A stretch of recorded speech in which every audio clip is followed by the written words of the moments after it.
Bonjour tout le monde. Alors, aujourd'hui, Évangile de Jésus-Christ selon Saint Luc. Quand fut accompli le temps où Élisabeth devait enfanter, elle mit au monde un fils. Ses voisins et sa famille apprirent que le Seigneur lui avait montré la grandeur de sa miséricorde, et ils se réjouissaient avec elle. Le 8e jour, ils vinrent pour la circoncision de l'enfant. Ils voulaient l'appeler Zacharie, du nom de son père. Mais sa mère prit la parole et déclara, non, il s'appellera Jean.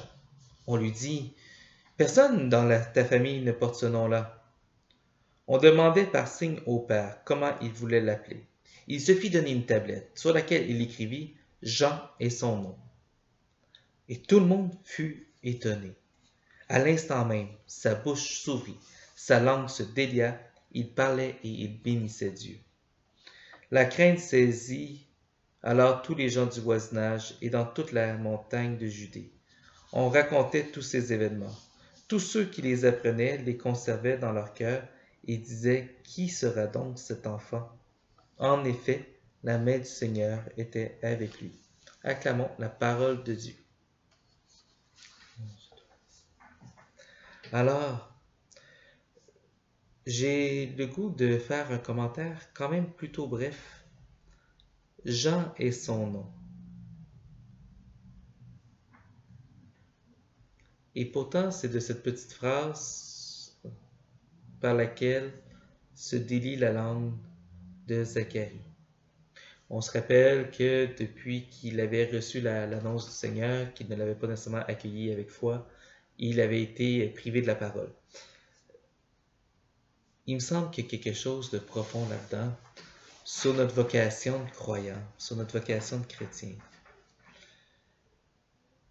Quand on refuse d'embarquer dans la vocation ou dans le projet que le Seigneur nous propose, on perd notre voix. Pas au sens littéral, pas au sens physique, mais il y a quelque chose. On perd un peu notre voix au chapitre.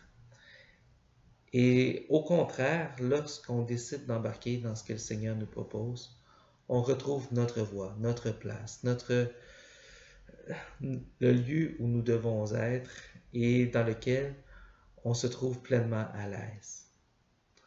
Alors, prions simplement le Seigneur pour qu'il puisse nous aider à trouver notre voie et peut-être retrouver nos voies, notre voie, sa voie. Alors, je vous invite à réfléchir là-dessus. Comment redonner notre adhésion au Christ nous redonne pleinement cette parole. Sur ce, une excellente journée à vous. Bonne route jusqu'à Noël.